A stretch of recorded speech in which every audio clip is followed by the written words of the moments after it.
I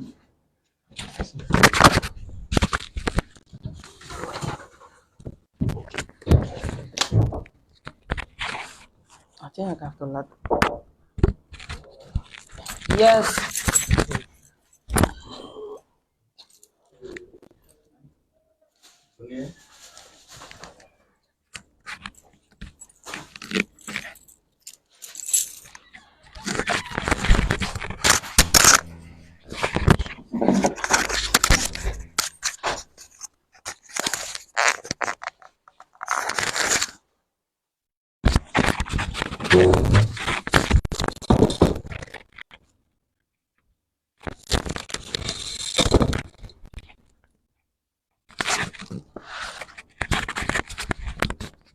Okay, so folks who are followers who like to say good morning and welcome. This is TN News Online Television.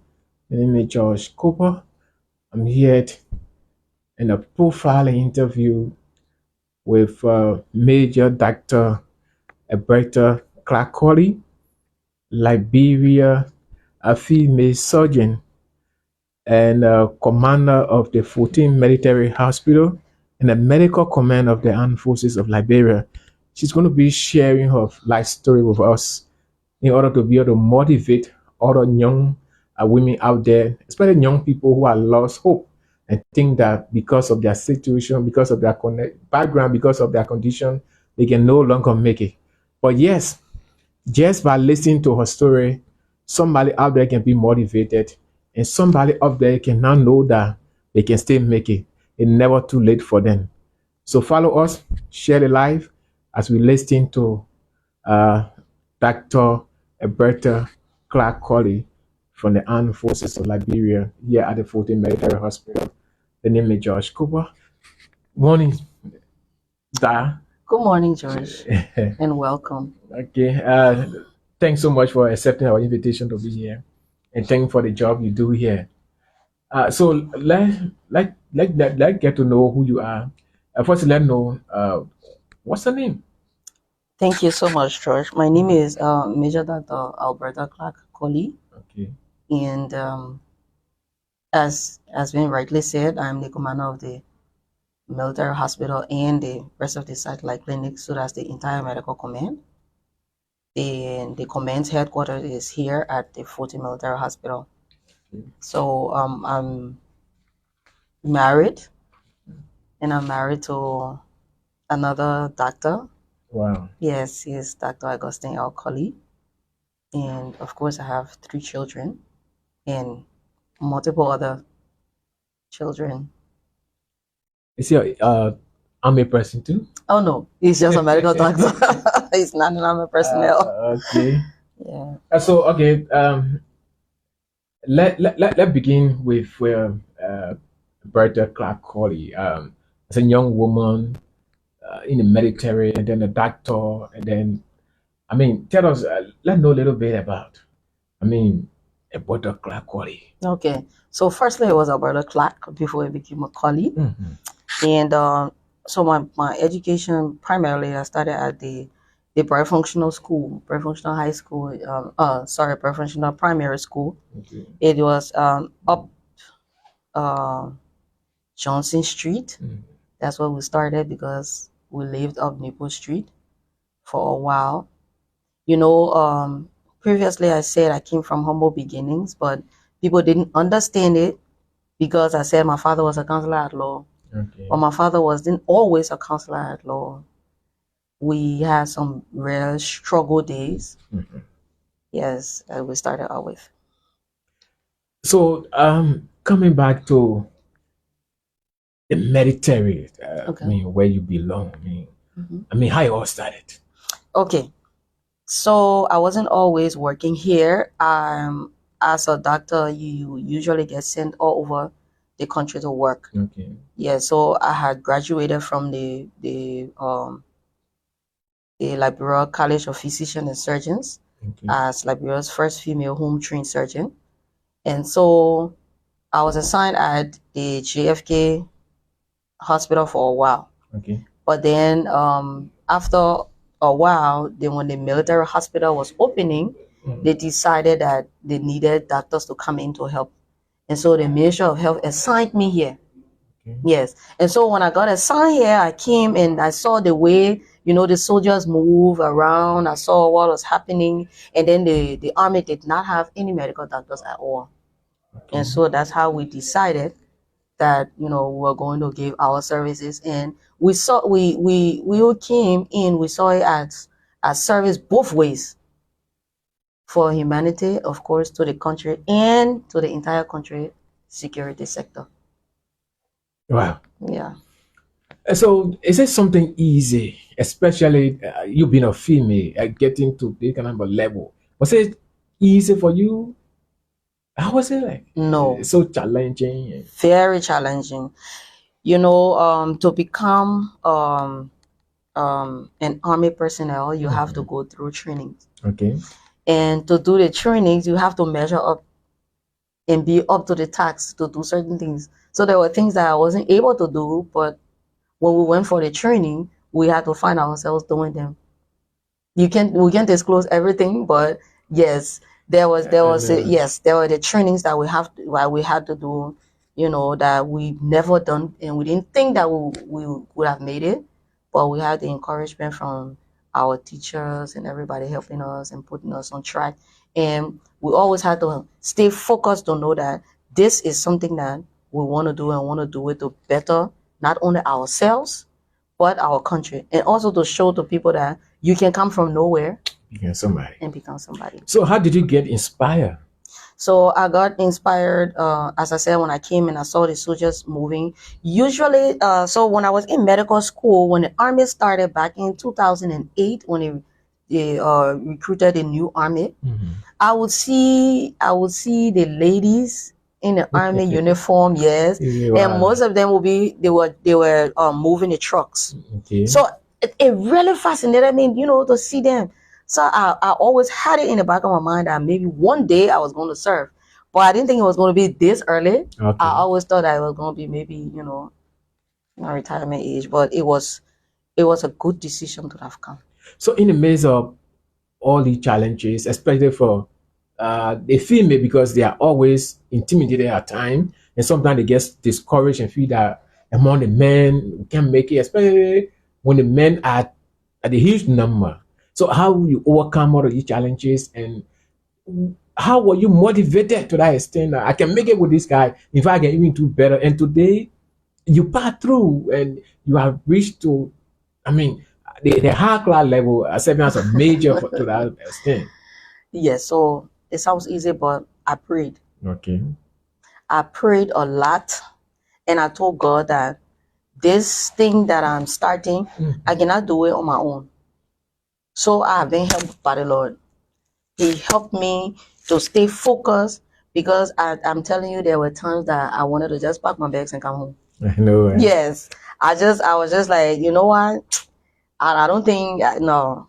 But then when I pray, He will give me the strength to go on. And then seeing my other counterparts, the other guys there doing it and doing, I'm like, I have to push myself. Yes. Yes. So you have to motivate yourself after you've prayed.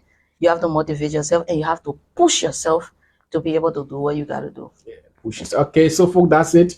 This is DNU Online Television. The name is George Cooper. We are here at the 14th Military Hospital in a conversation with brilliant Major Dr. Eberta Clark Colley, a female surgeon, a doctor, and a military personnel. So she's sharing her life story with us so that you out there can be motivated, can be inspired. If she can do it, you can also do it. Yes. So when you were coming out as a child growing up in your high school, you ever thought of becoming a military person? Well, it was at the back of my mind, but because most of the people who knew me or who were close to me when I did it, they weren't surprised. They were like, she was always, the hyper person. So yeah, it didn't come as really as a surprise. But most people didn't know what the army had to offer, and so a lot of people were chittering about my coming. Yeah, they were like, I don't think you should do it. I don't think you should do it. But as I said, once you've prayed and you've asked God for that direction, and He's giving it to you, and you are convicted in your mind, in your heart, in your soul, you move. So sometimes you come out in life, you have a role model. I mean, who are yours? Hmm. So my first role model was my grand auntie that I talked about. Okay. Yes, her name was Alberta Johnson. Mm. She was my role model because the way I saw her take care of her patients. She was a midwife. Okay. Yeah, the way I saw her take care of patients, it really motivated me to do what I want to do now. So she was one of the people that I looked up to. Another role model for me, of course, was my mother. Is my mother. Okay. Yes, she is such a calm person, and she has taught us family values. Yes, and how to, how to live among people, how to live with people, and how to move about and go and do what it is that you need to do. In Liberia, it's one thing that we really don't have, like actual role models. Mhm. We don't have a lot of those. That's true. Yes, we don't have a lot of those that people, get to know about and look up to and say, I want to be like this person. I want to be like that person. Most of the people who people look up to are either political, or yeah. But to say somebody who started from scratch and come up on their own by the grace of God and has been moving, we don't have a lot of those. So that's why I want to I want to be in that role that people can see and say, if she can do it, we can do it. I know you've been interacting with people. I mean, a lot of top high-ranking personnel. I mean, recently you told me you were out of the country as well. Sometimes when you interact with these people, seeing you as a lady, a very young woman wearing medical uniform, what are they saying to you sometimes? So they get so fascinated. Okay. So there's a lady I met when I just got back from India. There's a lady I met there, and I was going through my phone, and she was looking. I didn't know, and then when she saw me in my military uniform, she's like, "Go back, go back, go back." Yeah, and so when I went back, she said, "Are you a military personnel?" So I like, "Yes, I'm a military personnel. I'm a major in the army. I run the military hospital. I'm a general surgeon." She said, "Oh no, stop." So she had to do, yes, and they're from the Philippines, and so they decided to do a whole interview because it was just something strange to them. Of course. Yes, and it was so different. And they said, but why you're just sitting among us, you're just acting like you're nobody, and you like sound like you don't usually blow your horn. You let people see who you are, and then you pick up from there. And so they are always fascinated. They are always, thinking differently. Because sometimes I usually look my age. Okay. Yeah, because you appear very young. Exactly. Again, yeah, to be a young and a brilliant woman. So I mean, let's look at your husband is a medical person, not a military person. You are a military person. Is it easy, to manage? So it's not easy. So how you go about it? We balance the life. We have to balance the life because I have to be a wife. I have to be a mother. Then I have to come here and be a general surgeon or doctor. Then I have to be a commander. So we have to wear all those hats, and you cannot afford to mix it because here we are in charge of men. Okay. And so you give orders and men follow. Exactly. If you take that and take it home, you know exactly what's going to happen. Because I cannot tell my husband like move. So I think he will be like, yeah. So we have to separate. We have to separate the life, and then also being on the Christian side. Okay. Yeah, being a Christian and a deaconess in the church, and a choir member and a choir director and all that. So it's a lot that is going on, but we try to piece it together by the grace of God to make it work. I know sometimes that fear can be there. Oh, the people major. I mean, the man a little bit afraid. No. And sometimes, do you know who I am? No, it never comes up. Not in my home because when I get home, I become a wife and a mother. And you put aside. You put aside the uniform. You put aside that. You become a wife and a mother because you have to ask the kids, "How was school today? What did you do?" And they come into you, "Oh, mommy." So you can be Yeah, you know That what I person mean. standing there, no. Especially somebody that controlling men, and then you see Exactly. somebody want to say no, Saying, no. right, Yeah. you can't do that. So you have Wow. to try to balance it. Sometimes it's not easy. Sometimes you will slip, Mm-hmm. but then you will Yeah. catch yourself and come back. You know, I So had to be. yeah. Yeah. So I mean, how can somebody out there who has already lost hope and feel that I can't just make it? My parents don't have money. I can't. Before I go to that point, let me ask. Let's look at the background you come from. What Yeah. we have the background. You came, met everything set up, and then you just start from there. Never. How was it like?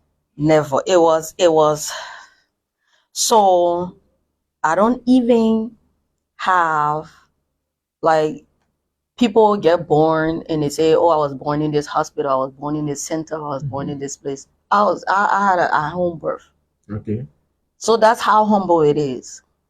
So yes, I was born at home, and we had struggles where sometimes we didn't have diapers. It was That's why I said we came from a humble beginning, because Okay. yes, because my parents always didn't have it. We were all going to school together. My father was in the law school while we were in high school. So he had to be struggling to take care of his fees, take care of mama fees, take care of everybody's fees, and with his sisters and brothers. Because in Africa, when you're there and you're somebody who can afford a little bit, Mhm. the whole family flocks into you. Okay. So yeah, so it wasn't easy. We had to get up in the morning, walk on the road, wait for taxi to go to school, and then yeah, sometimes we go. Um, we get talked to for school fees, and then he has to come in and say make promissory notes. So it was not until we graduated from high school, going into college when he graduated from the law school and became an attorney at law. 2 years and took the bar exam and was the first in his class. And then he became a counselor at law. And then things started to look up. Yes. So yeah, so it wasn't just an easy life. They sacrificed a lot to have to put us in those schools that we went to, JJ Roberts School, Cotton. The sacrifices were a lot. So we had to cut down to be able to meet up with certain things because they needed to give us the education that we needed.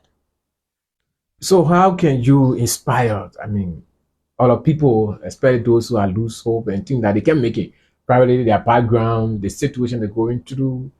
Is there any hope for them? There's a lot of hope. I always tell people that live according to your means, live in where you fit. Mm-hmm. Do not be in competition with anybody because other people have their own plan. Everybody cannot reach at the top at the same time. There are people who will climb and go there, and then other people come and climb behind them, and then other people come and climb. It's a ladder. So everybody has to be on a level or on a step at that ladder. Everybody cannot be there. So there were days in my life that I didn't have even place to stay. We had to hang with friends. Yes. But we decided that we were not going to sell our bodies. Mm-hmm. If we didn't have food to eat, we didn't have food to eat. If we didn't have clothes to wear, we didn't have clothes to wear. There were days that we would stand on the road waiting for taxi to go to church with our money in our pockets. But we're standing there hoping and praying that somebody will see us and say, "Oh, okay, that class standing there. Okay, so I will drop you so and so place." And then you move and then you go on. And so we've lived those lives. So I'm encouraging you, ladies, you don't have to do anything different. All you have to do is trust Jesus and wait on his time. Because there's a time and a season for everything. People see me here, they just be like, "Oh yes, I want to be like her," but do you know where I had to pass or what I had to go through? It's a lot. Mm-hmm. Sure. It's a lot. It's a lot. So, folks, that's it here. TN News Online Television. We are coming to you live from the 14th Military Hospital. Of course, in a conversation with this brilliant young lady who is in the military, and then a medical doctor by profession. And just listening to her story, and that story can inspire you. Means that you that are out there, you can do it. But the goal there is you must first be determined to know what you want to become, and then you work towards it. She's not just get here just because somebody said go there. No, she's here because she went through the rain and fire. Yeah. She was determined, Yeah. and in life, when you're a determined person in life, you are always successful. Is it That's true, right. right? That's right. Okay. Okay, so that is here. Who could, because of your busy schedule, I don't want Yes, to keep you please. long. Do you have any other what you Not want to not just really. share? Just yeah. Just firstly to say thank you for even taking up your time to come at the Yeah. military hospital to do this interview. And what I would like to leave you with is just remain focused. There is nothing that you want to do that you cannot do. All you need to do is remain determined, because there will be a lot of detractors along the way.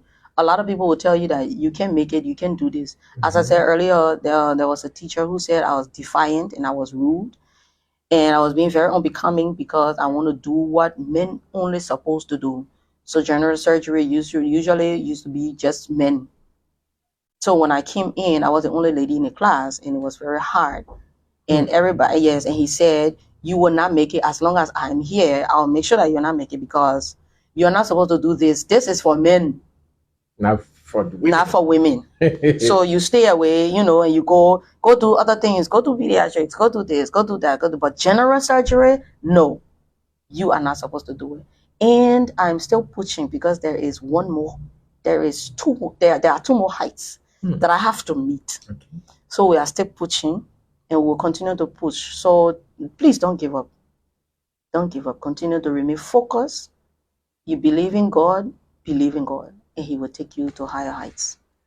Okay, Dad, thank you so much. And thanks for allowing us to enter your office so that you can have this interview with us. Because not many people will do that. Some people will just say, "Oh yeah, I'm busy," and then they will turn you down. But at least you were communicating with us until we are here today. We are grateful to you. Okay, so folks, that's it. The name is Josh Cooper, and this is DN News Online Television. We've been in conversation with Dr. Major Alberta Clark Colley, a medical practitioner, and then a military major. So that's it. Thanks so much for watching. You can now reach out to us just in case you want to interact with the dad. You can reach out to us. We can connect you. Parallel historian may help you who are there to get encouraged, to get motivated, and to help to change your life. But one goal is be determined. Thanks so much.